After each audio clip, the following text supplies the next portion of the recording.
evening, everyone, and welcome to tonight's MHTV episode. It's great to be here. I'm Dave Munday, Lead Professional Officer with United Union in the health sector, and I think we've got a really exciting, interesting episode tonight. I would say that, but I actually mean it. But without further ado, I'm going to just pass over to Nicky so she can remind people how you can get involved in tonight's episode.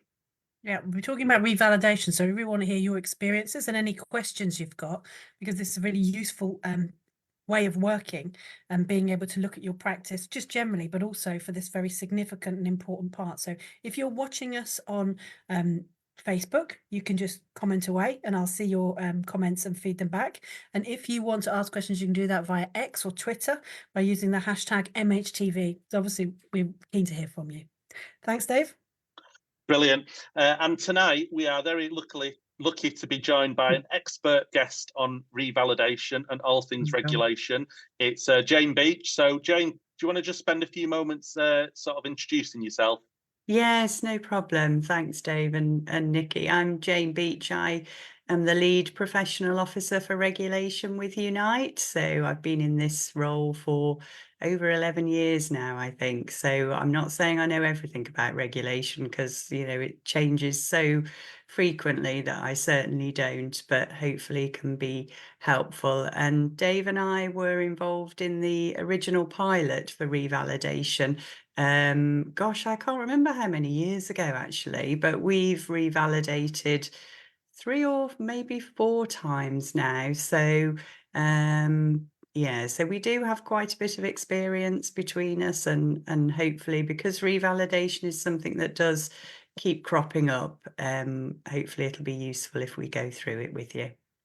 Well, yeah, and just to sort of explain why we've picked the topic tonight, there's a couple of reasons, really. The first one is that one of our MHNA members got in touch just to say that they were due to revalidate and felt that it'd be really good for us to have an episode that focused on it.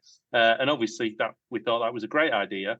The other thing is it kind of goes in parallel really nicely with something else that we've tried to do I think the last 2 years, because that's how long MHTV has been running, is have a bit of a kind of a review of the year at the end of the year. So what we've tried to do in the past is get together, the three of us, myself, Nicky and Vanessa, as the co-founders of MHTV, and just look back over the last year. I know Vanessa's sad not to be joining in tonight. She's got other stuff that means that she can't be here, but she has sent us a few things that we're going to share later from her perspective of what were her highlights for the year.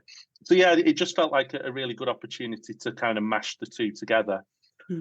So Jane, before we kind of look specifically on NMC revalidation, I thought, would you be able to kind of say a few words about how prolific revalidation is across lots of different of the healthcare regulators? Do they all do something similar or not?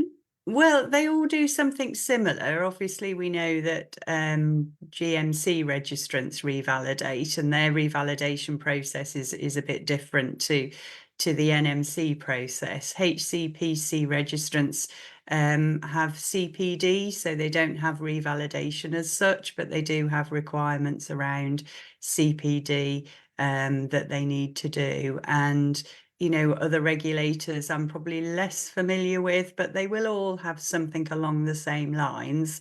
Obviously with the NMC, for those of you, who like me really, and probably Dave and Nicky remember too, we had PrEP before revalidation. And I'm trying to even, Coming back I don't to know if I can even remember what PrEP stands for, to be honest.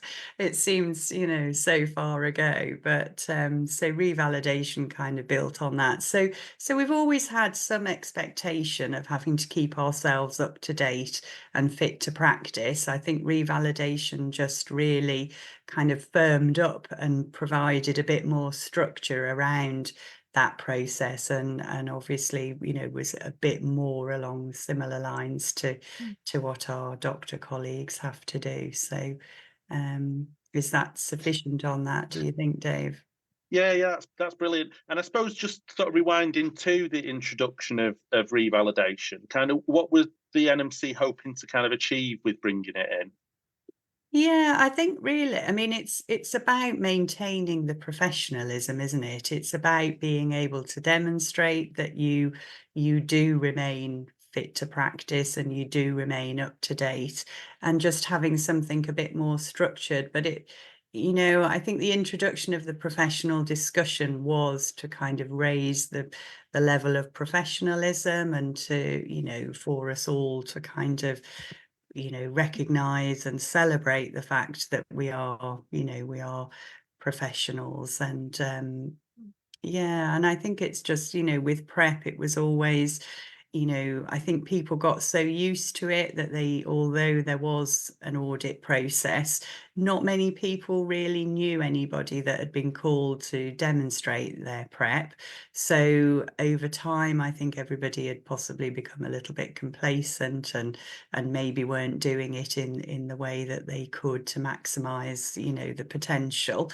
So that's something they've tried to address with revalidation. And certainly we are finding, actually we've had quite a few cases where members have been picked up for issues in their revalidation. So it's quite clear that the NMC are paying attention to what we're doing every 3 years. So, that hopefully raises standards and provides assurance to protect the public, because obviously that's, the main aim of the NMC and all of the regulators. Their goal is to protect the public. So by demonstrating that we are up to date and fit to practice, we are helping to protect the public too. Yeah, and I know I was never, my prep folder was never demanded a copy to be seen. I don't know, Nicky, did you ever face prep I certainly inside? did. I'm on You You did? did? Oh, 23 or 24 being qualified now. I was kidnapped into nursing as a child, as you remember, Dave. And what I do remember is I had a box. You're supposed to have this folder, and anytime I Yeah. went on training, I just threw whatever like certificate I got into this box. When I finally came to tip it out, like years and years later, because it had built up into like layers, it was like excavating back through time. One of the first pieces of training I ever went on was training on how to work a Word document, which dates me a lot.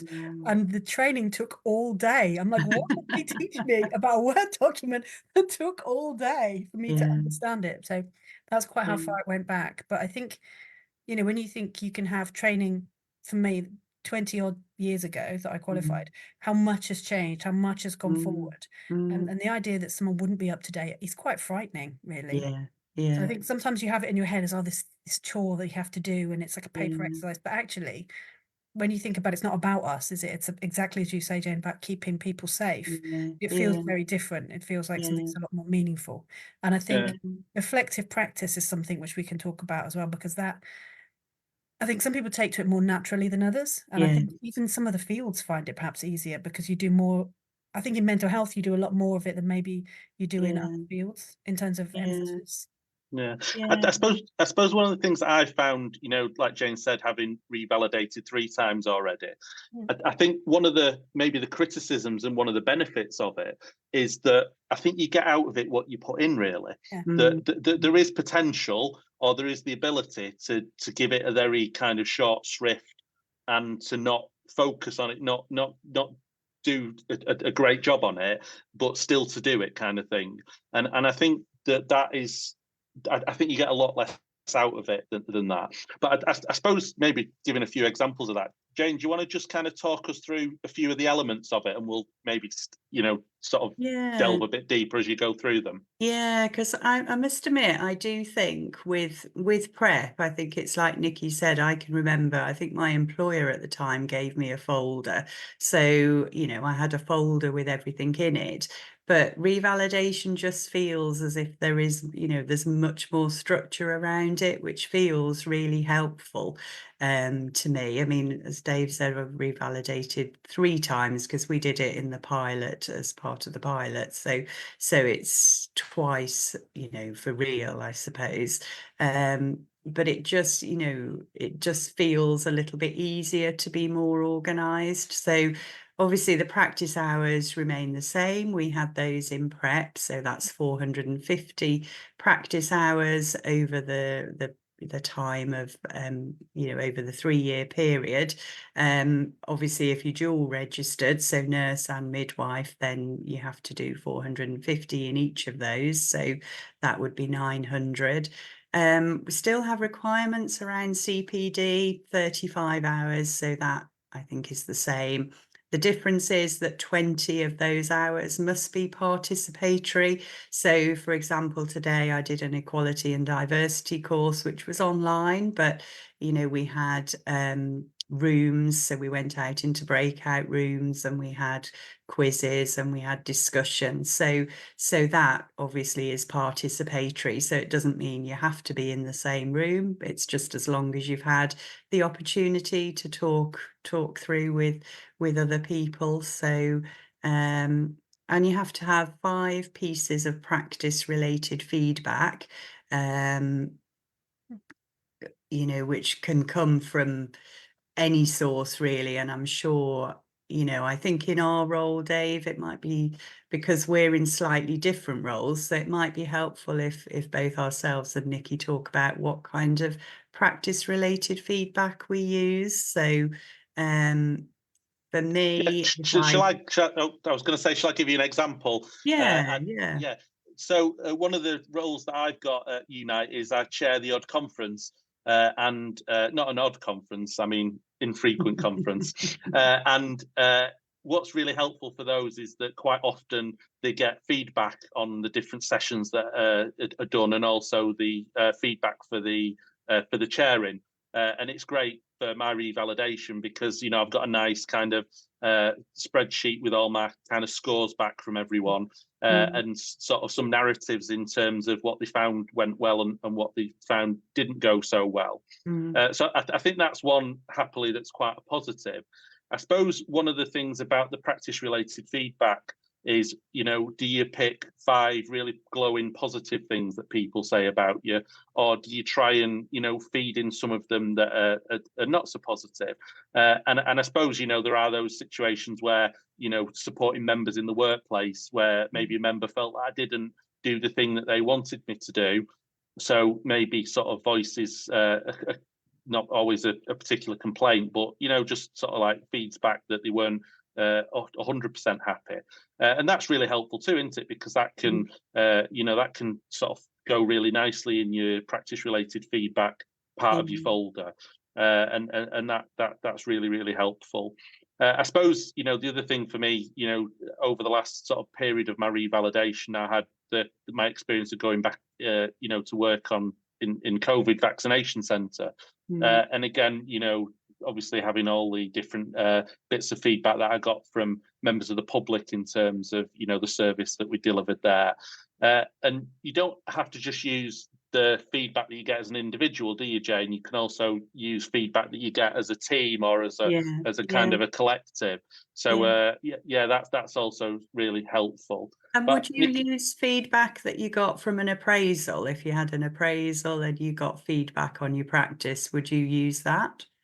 Yeah, that's a really good example, isn't it? And I suppose, again, the interesting thing for us is that we don't work in traditional, you know, nursing roles. So the feedback that we might get may be more focused, say, on communication style. It may be focused on other elements that the code demands of us, but aren't in direct patient care. And I suppose you'll be the same, Nicky, working in education, won't you?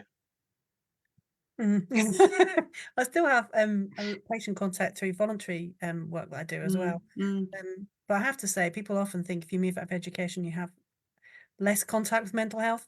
I wouldn't say that that's true. Not in the current very stressful experiences that people have. I mean, working conditions, we've got strike action here like we have in many places. We have in nurses using food banks, we do a lot of CPD, we do a lot of work with nurses. And also students are really having such difficult experiences at the moment that I would say mental health work and mental health referral are absolutely part of academic work. It actually helps to be a nurse academic. I think it's much easier for us than it is for perhaps academics from different disciplines who perhaps aren't used to risk assessment and things like that. So yeah, I wouldn't necessarily use something like that as a reflection, but certainly things like conferences, learning experiences, which I guess where MHTV comes in, structured and informal. But even things like if you've read an article or a book or something that's been particularly meaningful to you, things as well, such as voluntary activity, but also looking at the code of conduct and seeing what have I done or changed my practice in relation to that, because we're always learning and growing, aren't we, all the time? I think if you are going to use something that's negative, you just need to be a bit careful about it, in the same way that when you're in an interview and people say, tell us about your strengths and weaknesses, you don't go, well, I'm an alcoholic. That would be a very bad idea. So when you're looking at things in terms of exploring things which you're working on, or that maybe our practice didn't go brilliantly, first of all, make sure that obviously you're not breaking confidentiality because it's other people's business, but also very much that it's something that you're demonstrating learning through, not persistent bad poor practice. That's so just for your sense of self as a nurse. I think it's really important to have a bit of insight about how you present your work, because that's what you're doing, isn't it? So on one level, of course, as Dave says, don't just gather up every time someone said you're great and look at that, because that's not really growth and learning. But at the same time, growth and learning has to be something that's quite measured and quite thoughtful when you're exploring that side of things, and not to lay yourself open, I think, shows that you're quite professional. So how you discuss problems Do is you have important. systems in place to get feedback, Nicky, or Oh, yeah. is it just as Find me someone in health, social care, education who's not surrounded by metrics these days. So we have module feedback, we have student feedback, we have partner feedback, you name it. So we're constantly observed and commented on, which is absolutely reasonable because people are paying for it now. But also then we have the same kind of performance reviews, I think, against expectations that all health and social care staff have. Nicky, so I suppose, how do you kind of collate all those bits of practice related feedback together, or do you kind of leave it to 3 months before your revalidation date and you think, oh, I better get searching on my emails? Well, one of my old bosses years and years ago said keep a thank you folder, and I think it's a really good idea to keep it for all sorts of things. So every year I've like thank yous 2030, 2023, and anytime someone says thank you, I just automatically put it into that folder, because there's a lot of things that I think all health workers do that aren't technically their jobs, but they don't necessarily measure the kind of constant impact that you do. And I think if all your metrics are set by management or by those kind of arbitrary systems, you can miss a lot of the really good, important growth that you make across a year if you don't keep an impact of the kind of personal impact you've had on people. And I think even for those days when you're like, what am I doing here? Because everyone has what am I doing here days. It's quite nice to look back over them and see, actually, over the course of this year, this is how many people have actually stopped to thank me. And I'd say 99% of people don't always thank you, particularly in mental health. But generally, and it's really important to see, oh, I did that and it worked, or I did that and I've learned from it, or this is something I should do more of. So it's very easy, I think, when you're reflecting, to think about the things that you are struggling with, that you're not doing as well as you might. But for some reason, I think particularly health professionals can be quite tough on themselves in terms of their expectations. They forget all the good things they do and all the small changes they make in people's lives. And that stuff is really important to focus on and consider, I think. So I would say to anyone who doesn't keep a thank you folder, just keep a thank you folder and just put emails in as they come through. And all of a sudden it captures a load of work that you do that explains why you're so tired all the time, that maybe isn't seen by other people.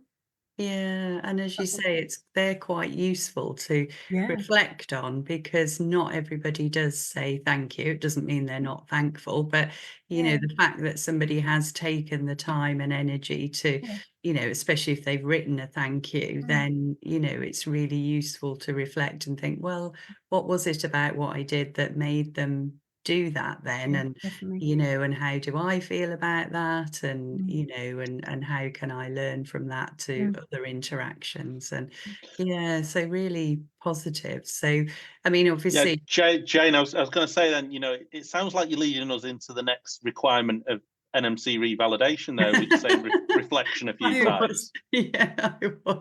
I was trying to seamlessly move into that one. So we have to have 5 written reflections, and this was obviously a change from prep, and I think, you know, a useful one. Again, you might kind of think, oh, it's a bit daunting, you know, having to do 5 written reflections, but they're not, you know, they're not assignments, nobody's kind of looking at the word count or the spelling or the way it's written. These are for you to kind of, you know, as we say, think about feedback or think about any CPD activity or any interactions that you've had, you know, anything that's happened in practice, whether that's good or bad, or, you know, and think of it in terms of the code and its relevance to the code. And I think this is one of the most useful bits, really, because particularly I think we found, Dave, in our roles that, you know, often we are questioned, you know, well, how can you still be on the register if you're not, you know, having face-to-face contact with, you know, patients, clients? You know, we're from a health visiting background, so we, you know, for us they were clients but service users. You know, how can you still be on the register? And I think doing this and linking it to the code was what made me feel reassured that actually we are still using our nursing health visiting skills within the role that we do. It's just in a different way, and a lot of people fit into that kind of category. So I think it's been really helpful. The NMC are kind of, they've made a slight change from when revalidation first started, and now they are asking us also to look at the proficiencies that would relate to our scope of practice. So for us, it would be the new specialist community public health nursing standards. So they're asking us to look at that within our scope of practice and see how, you know, how we are still meeting those standards. And that can actually be a useful way of saying to an employer, actually, do you know, I need to maintain my competency in this, so I need to do CPD in X, Y, and Z. So again, shouldn't be viewed negatively. You know, all of these things can be helpful, because anybody employing registrants needs to make sure those registrants can meet the requirements, you know, that their regulator sets out, so can actually be really helpful. So and obviously, again, as Nicky said before, you know, we always have to make sure we don't have any identifiable information in there, whether that's personal information or organisational information. So just write your reflections in a really kind of, you know, objective way, and yeah, and, you know, don't use any kind of identifying information. But I think they're very useful. I don't know what you two think. I was going to say, Yeah. just picking up on a point you just made. Sorry, Dave, butting in. Do you want me to No, stop? go on. I don't think I can, but you just go for it. Is that idea that it can help pinpoint study that you need to undertake is really important, because we don't, a lot of times now our managers are from different disciplines, and they wouldn't necessarily know what you don't know. So not only have you got the issue of like everybody's personal learning is different, and everybody's jobs as they change require new learning, and as standards change require new learning, but also the fact that it's not automatic that people understand what you need to know anymore. Sorry, Dave, did you want to finish your thought? No, what I was going to say was just to sort of follow up with what Jane was saying in terms of reflective accounts, and obviously we need to do 5 of them, and they can come from either CPD and or practice related feedback and or an event or experience in your practice and how it relates to the code. So you've got kind of 3 broad areas, or, you know, a mixture of them that you can sort of pick for the 5. Jane, I suppose, you know, a setup question. Where do we record this, Jane?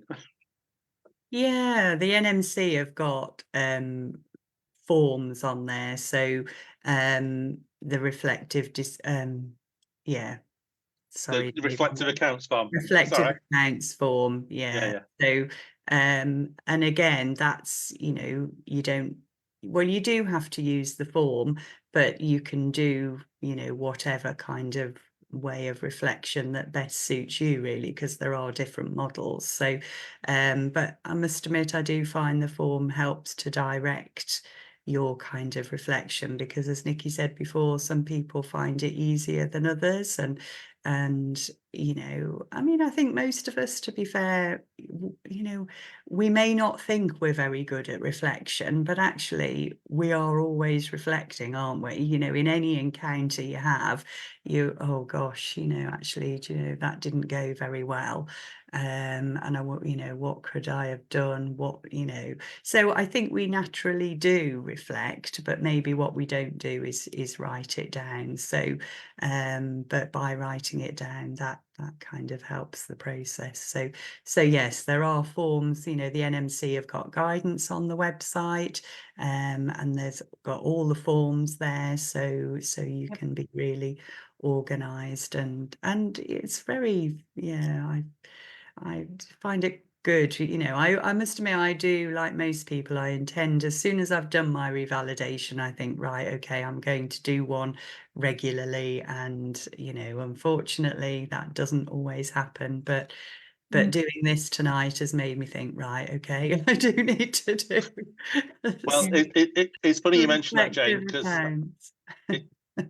it's funny you mention that, Jane, because I've done a reflective form this afternoon, focusing on one of the episodes from MHTV. So you mentioned earlier that we, you know, we have to do 35 hours of CPD, at least 20 of those hours participatory, and MHTV is such a great sort of vehicle to tick off many of those hours. You know, for someone that's watching tonight's episode who doesn't engage via Twitter, who doesn't post comments or questions on Facebook, then they can definitely, you know, get part of the 35 hours of, you know, the non-participatory element. But if they are posting questions, comments, joining in with the discussion, then that then does convert them over to the participatory learning. So that's, you know, that's a really helpful kind of vehicle. And like I say, you know, I've kind of thought back to my favourite episode of 2023. We've done just over 40 episodes, Nicky, which I think, you know, is a great testament to, you know, our sort of resilience to get together every Wednesday to do an MHTV episode. And actually, when I was looking at my favourite, there's a few that kind of jumped out at me. But the one that I picked was actually from last January, and it was episode 111, and it was Understanding PMDD, which is premenstrual dysphoric disorder. And, you know, like I say, just in terms of filling in the form, what was the nature of the CPD activity? Well, it was an episode of weekly Facebook Live programme MHTV, on which I act either as a presenter or produce the episodes behind the scenes. I was actually a presenter on that episode, and Nicky and Vanessa, we did it as a threesome on that episode. And what did I learn from the CPD activity? Well, it was focused on PMDD, something that I'd not previously heard of. And obviously, as a registered specialist community public health nurse, health visitor, I really recognise the need to stay up to date with my knowledge and skills while I'm not in frontline practice. And therefore, the MHTV episodes that are of relevance to my scope of practice are of special interest to me. I usually know which ones they are because Nicky makes reference to the fact that I'm a health visitor. So I've kind of, you know, on the form, I've put some notes down in terms of what PMDD is. Obviously learning that during the episode, that it's a cyclical hormone-based mood disorder with symptoms arising during the premenstrual or luteal phase of the menstrual cycle. And it affects an estimated 5.5% of women. Also, kind of one of the benefits of being involved with MHTV behind the scenes is that alongside talking to the guests and asking them questions, we also do a bit of work of sharing resources and information, and including for that episode, you know, linking to the International Association for Premenstrual Disorders, and kind of linking to the information on their website, and then reviewing that afterwards. Also shared information from the episode on a number of occasions, in other work that I've done across the year, because obviously one of the things is it's lovely to learn things and to share information, but it shouldn't just be the end of the process, should it? It should be, what do we do with that information? So, for example, I work alongside the Maternal Mental Health Alliance at times, and this is a subject that's really, really relevant to that work. One of the other things that I think has been really nice this year, and especially as a male healthcare professional, is that Nicky is such a great advocate for women's health and women's mental health issues. And I think that's been a really nice sort of thread through a number of the episodes that we featured. And I think this was absolutely one of them. And also recognising the kind of the bias that we have towards women's experience, for example, of pain, or minimising their experiences of pain, and the kind of the mental health impacts of being a woman. And I think that, that's been a really nice feature, not just of that episode, but of quite a lot of the content that we've provided this year. Just the last section of the reflective accounts form is to look at how it's relevant to the code.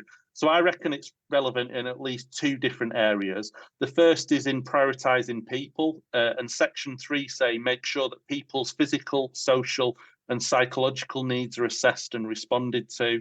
And to achieve that under 3.1, you have to pay special attention to promoting well-being, preventing ill health and meeting the changing health and care needs of people during all life stages. And then practice effectively, that's another of the 4 Ps that the NMC demand of us in the code. And section 6 says, always practice in line with the best available evidence.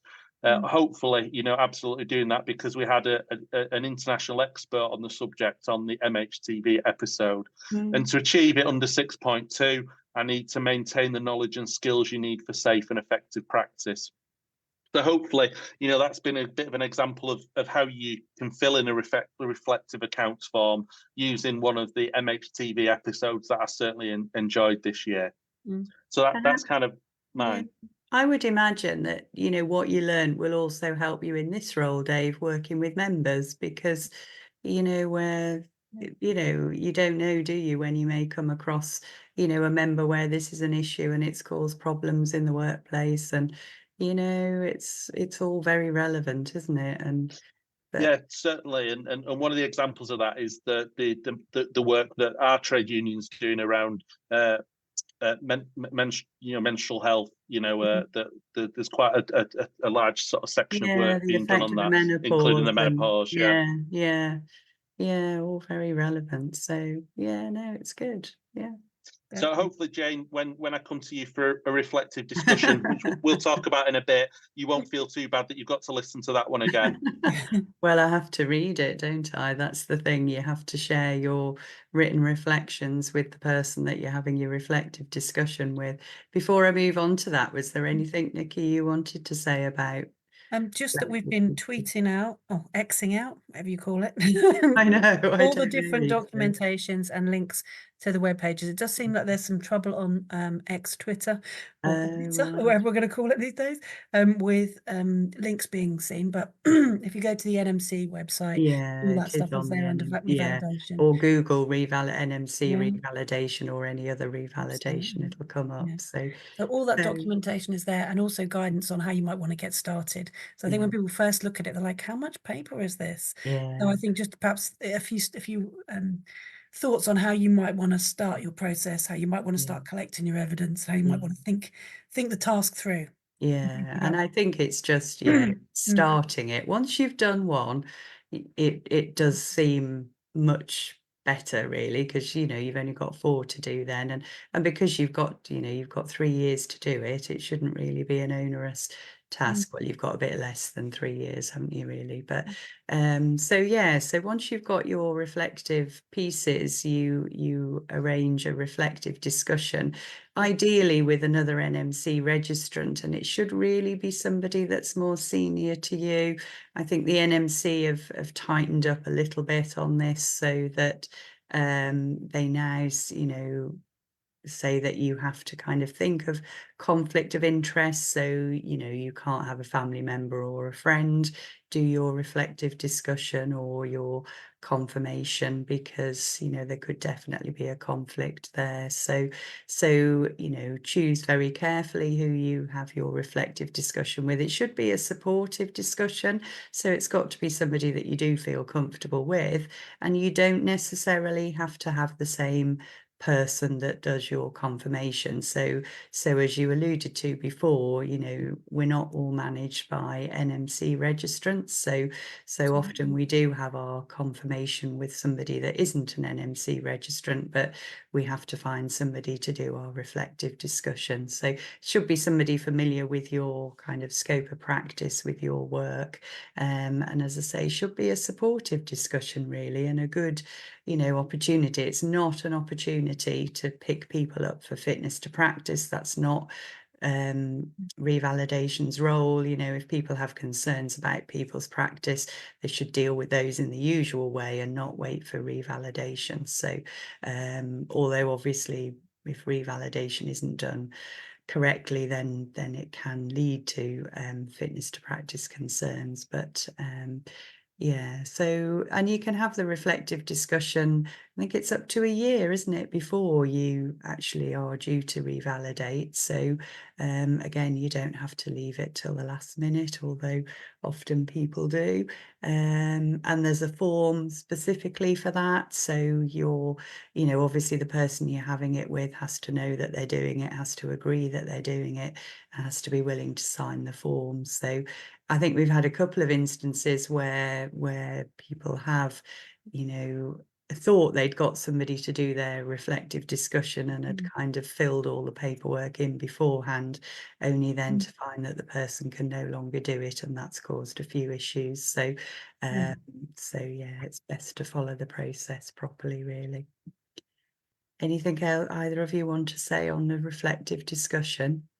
If you follow the documentation, it's pretty clear what you need to do. The date of the discussion, as you say, is very important to make sure that both parties actually have actively consented, they know what they're doing, but also bringing your 5 reflective accounts to share with that person. And I guess, exactly as you say, it must be someone who you kind of trust to support you and help you with your learning. So it's an interesting choice of who you'll pick, but I like to think in nursing that we do have a culture of helping each other to learn from students upwards. So hopefully you'll be able to find plenty of people who'll be able to support you with that. I think one of the things you might want to think about in terms of learning development, particularly if you're using MHTV, is choosing something that, you know, if it's choosing one maybe even that's coming up that you can get involved in a discussion with online to say, actually, I did participate in this, so that you're learning. You know, it's great if someone has an interest in one of the episodes that's previously been recorded, but I think there is some merit to actually joining in with a discussion as well. And we've seen some really in fact, all our discussions where people have joined in have been much richer, I think. In terms of how the discussions then evolved.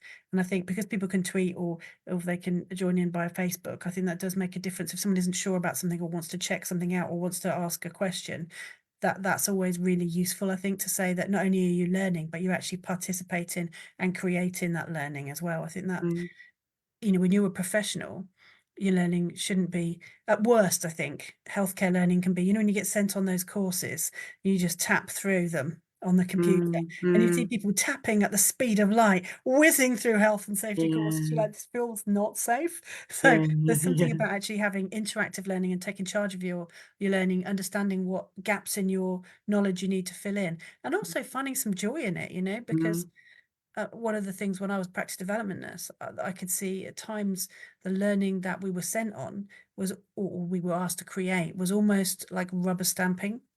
Like, now this is your fault if you don't get it right. And that feels like it takes away some of the joy around our learning and development.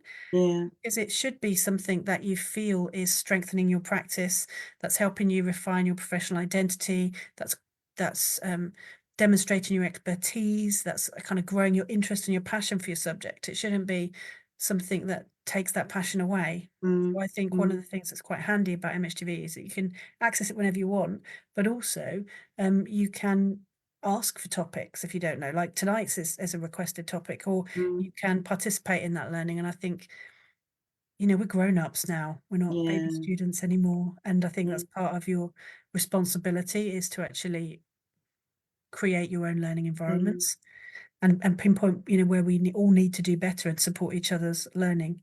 I yeah. think the other thing that I think is quite useful is, when you finished a busy shift or something like that, it's actually quite hard to take in information sometimes. You've got kids to look after, dogs to walk, vacuum cleaning to do. It's just busy, busy, busy. And actually being able to consume learning in different ways is really handy as well. I Mm, can remember when I first started out, right back at the start of my practice, when novel antipsychotics were coming in, which puts me in the 90s. I was trying to understand the articles I was reading, and I didn't understand them well enough to understand that they were overclaiming, should we politely say, in mm, terms of their efficacy. And now I look at it as someone who's got a lot of experience in reading articles. I was like, okay, yeah. there's some good parts in there, but that's not all the whole story. Yeah. Whereas I think having discussions can be a little bit easier to understand, and actually being able to listen to stuff on podcasts. And there's so Yeah. many great sort Yeah. of There are. podcasts out there for nurses and people interested Yeah. in health and social care and education. Yeah. And you can have a much kind of broader interest. It doesn't need to be, I only want to listen to venipuncture stuff. It's Mm, mm, actually, understanding debates, understanding mm, kind of the political context you work in is really important for your nursing practice. So I'd mm, say it's not just like skills which seem kind of biomedically based. I think having a really good social, political, holistic understanding of your profession and your responsibilities and mm, the areas of interest that impacts is really important. So mm, for me, the episode I picked was the one about misogyny and masculinity, mm, which was so interesting. And it was a lot of it, a lot of my learning out of it was, obviously, as Dave said, I've got a real interest in women's well-being. mm. But to have an interest in women's well-being without thinking about how we talk to and support young men, Yeah. Yeah. it's only one side of the story, isn't it? And it kind of was great Yes. for me to be reminded, actually, we live in the society we make together, and that's how Mm, our health is impacted by the way that we treat each other. mm. And if we don't speak to each other with respect, then we're not going to get respect back. So there was Yeah. something about the way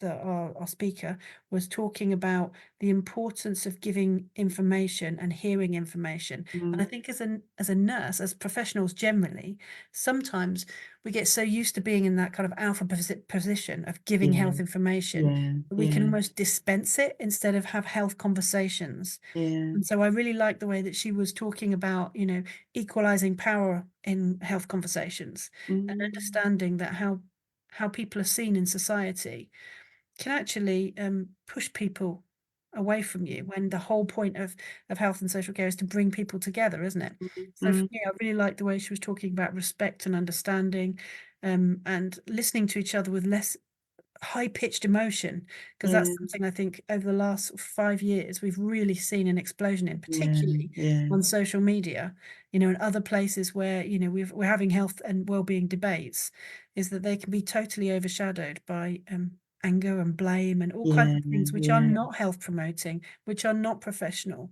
which are not No. kind. you know No. No. so for me, Exactly. there was lots of things that I took from what she was saying about the subject, about the way that I communicate, about Mm, my area of interest, my scope of interest, and how all that sort of feeds back together. So I found that a really mm. valuable and interesting piece of work that was being done. And also it Very was good. coming from research as well. So it's telling me, I mean, I promise, go and read her research, but Mm, I didn't have to, because she explained yeah. it to me like I was an idiot. So it's handy. I think that's really useful as well. Yeah.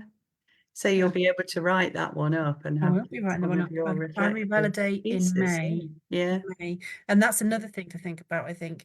So if you know that you're validating, for example, me in May, I've Mm, started thinking about it now, and I'm yeah. starting to collect ideas and examples, just Yeah. keeping it, as things come up, just putting it in a revalidation folder on my Yeah. desktop, because I know, as you point out, Jane, not everybody is an No. early bird when it comes to deadlines. Yeah. Well, no, I think, And it's yeah, we're important to get ahead of mostly it, not. because Yeah. otherwise, I think a lot of people who get into trouble around documentation like this, people who leave it to the last minute, then out of nowhere have to create Yeah. 5 conversations or 5 Yeah. reflections and a conversation and get it in Talk it and through. try and get their reflective discussion partner lined Yep. up, and then their confirmer. And as you say, you know, if it's May, you have to have everything submitted by the end of, well, it's at least a month before, isn't it? So, you know, that takes a bit of time off. So yeah, so just to finish the process, obviously health and character, we have to declare that we're of good health and character. We have to have a professional indemnity arrangement, and then you have a confirmation discussion, and you know, that is normally with your line manager. And as I say, if your reflective discussion partner is your line manager and they're an NMC registrant, they can do both, but you know, they don't have to. So if your line manager is not an NMC registrant, they can still do the confirmation, and there's good guidance on the website for them, and you can have a read through that too. And they don't have to read your reflective accounts, they just have to see that you have done 5. So the idea is not that they go through everything again, it's that they, you know, they kind of verify that they've seen evidence that you've done all of the elements of revalidation. So that's the purpose of that, really.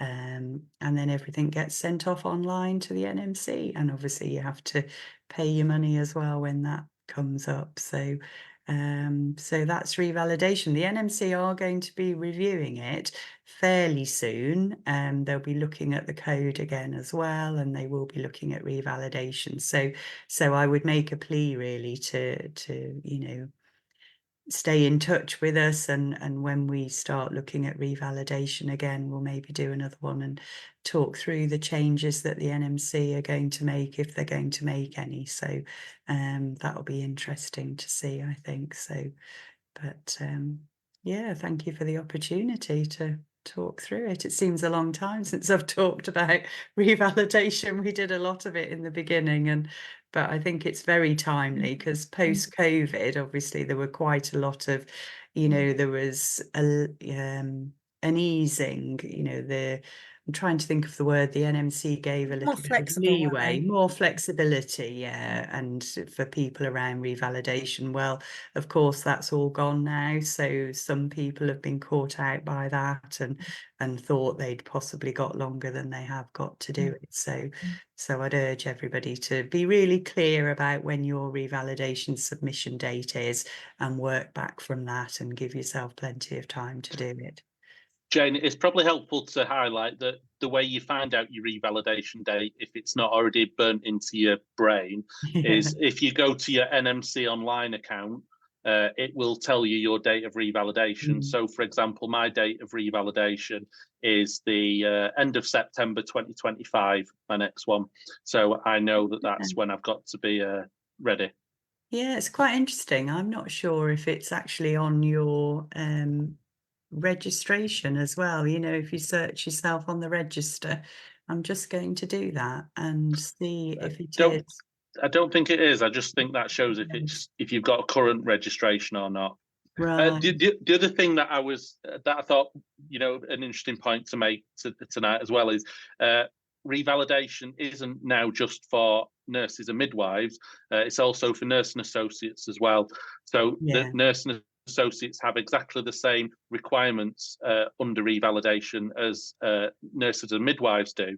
And also there's information on the NMC website for those nursing associates that are currently training to be being educated to be registered nurses or midwives themselves. So there's information on there as well, and it's things like you're not allowed to use your student nurse hours towards your practice hours as a nursing associate. You know, in sort of those kind of interesting points. Yeah. Nicky, I did want to give kind of like a voice to Vanessa, who can't join us tonight, and she wanted to just highlight a couple of her most enjoyable episodes of the year. So she really enjoyed, you'll be unsurprised to hear, the health injustice themed episodes.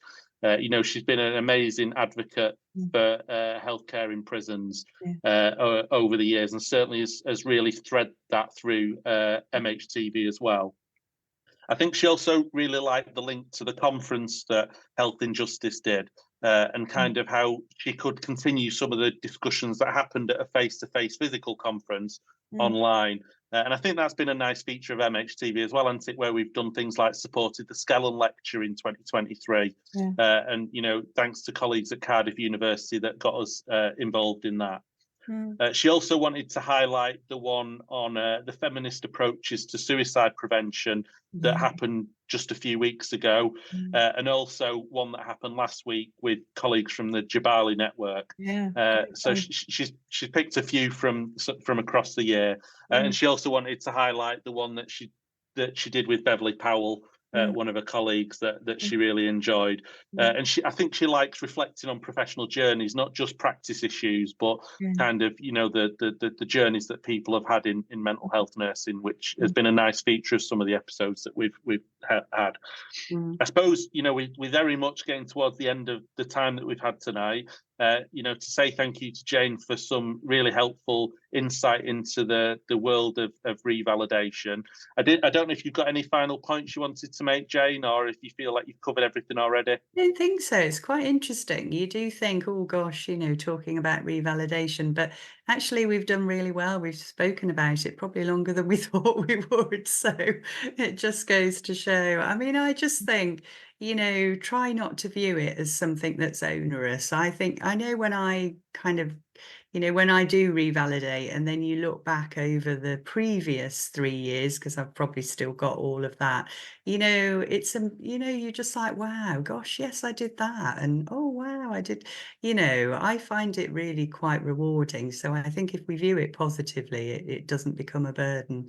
So, but yeah, as we've already said, you know, try and be prepared, and if you need help, you know, please shout up, and, you know, there is help, and anybody that's in any particularly difficult circumstances, that, you know, contact the NMC. There will always be, you know, they will try and help. They're not there to catch you out. So yeah, but yeah, absolutely.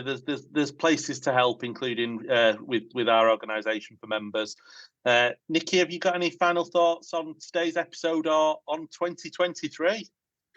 Well, that's not a broad question, is it? Lots of thoughts on 2023, but I'll keep those to myself. We haven't had any questions exactly, but thank you, JC. We've got people watching. Hello. I think perhaps to say thank you to the people who've given up their time, because obviously this is all free and gratis, voluntary, and I think one of the things that makes it quite a lovely project is that anybody can watch, so people can get access to researchers, to practitioners, to specialist knowledge, to conferences that maybe aren't that easy to get hold of.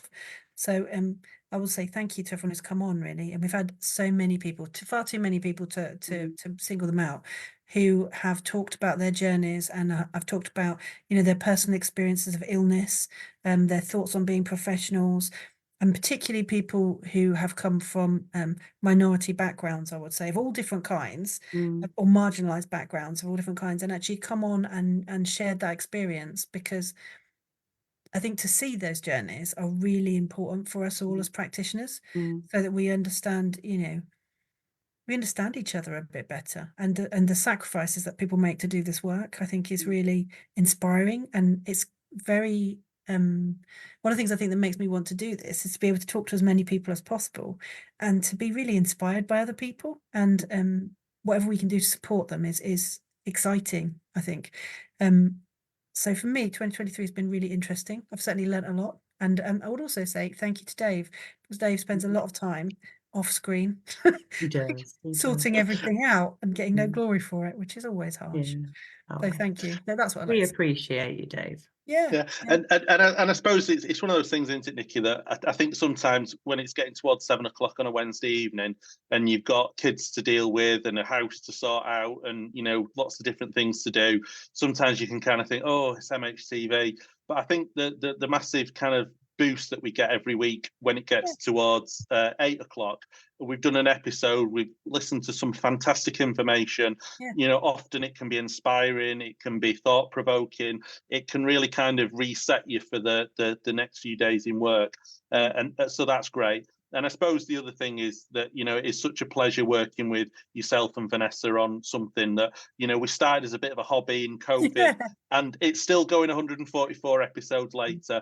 And also thinking towards 2024, I know Yeah. we've been so busy booking up some more excellent guests. Today I booked a guest for June. You know, we're even looking that far ahead. So we're certainly expecting it to go on for a little bit longer. So Yeah. obviously, thanks to our guest tonight, Jane Beach. Yes, thank you to Nicky and Vanessa for all their amazing work in 2023. Thank you to all the people that have been guests on the show, and thank you to you guys out there that have been our audience, whether it's on Facebook, YouTube, or on our podcast. It's been such a pleasure to spend 40 odd minutes with you every week. Without further ado, should we say night night, Merry Christmas, and a Happy New Year? Yes, Bye-bye. absolutely.